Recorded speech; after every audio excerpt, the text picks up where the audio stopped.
This lens might be one of the biggest surprises of the year, because it looks like a simple budget prime, but performs like something way more expensive.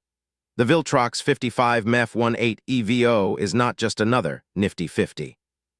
It's slightly longer at 55mm, and that small difference actually changes how your images feel. From the sample photos, the first thing you notice is sharpness. Even wide open at f1.8, the subject just pops. Details are crisp, textures are clean, and there's almost no softness in the center. And here's the crazy part. This level of sharpness is consistent across multiple samples, whether it's portraits, street shots, or close-ups. The lens holds detail really well. Even when you zoom in, it doesn't fall apart. Now let's talk about bokeh, because that's where things get interesting. The background blur is smooth, but not overly dreamy. It's more controlled, more modern, more clean than artistic. This is because of its APO design, which reduces color fringing and optical imperfections.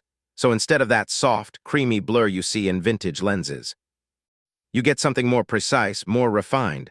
Some people will love this. Others might say it feels a bit clinical. But one thing is clear, it separates your subject really well.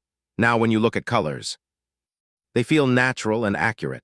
Skin tones look realistic. Highlights don't blow out easily. And chromatic aberration is very well controlled, even in high-contrast scenes. That's something you normally expect from much more expensive lenses. Another strong point is distortion and overall image consistency. Straight lines stay straight. Edges don't warp. And overall the image feels balanced and clean. There is some vignetting at f1.8. You can see darker corners in some samples, but it improves quickly when you stop down. Honestly, that's expected in almost every fast prime. Now let's talk about real-world usability. This lens is lightweight, compact, and easy to carry. It feels like a perfect everyday lens. Autofocus is quiet and accurate. Not the fastest in the world, but reliable enough for most situations. And for video shooters, the declickable aperture ring is a big bonus. It gives you smooth exposure changes without that annoying clicking sound. So what does all this mean? It means this lens is not trying to be flashy. It's trying to be practical, and that's exactly why it works.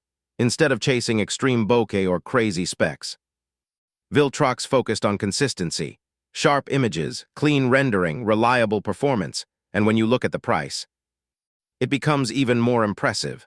This is a lens that punches way above its weight, but it's not perfect. If you want ultra-creamy cinematic bokeh, this might not be your lens. If you need top-tier autofocus for sports, there are better options. And if you shoot a lot into direct sunlight, you might notice some flare. But for portraits, street photography, and everyday shooting, this lens delivers where it matters.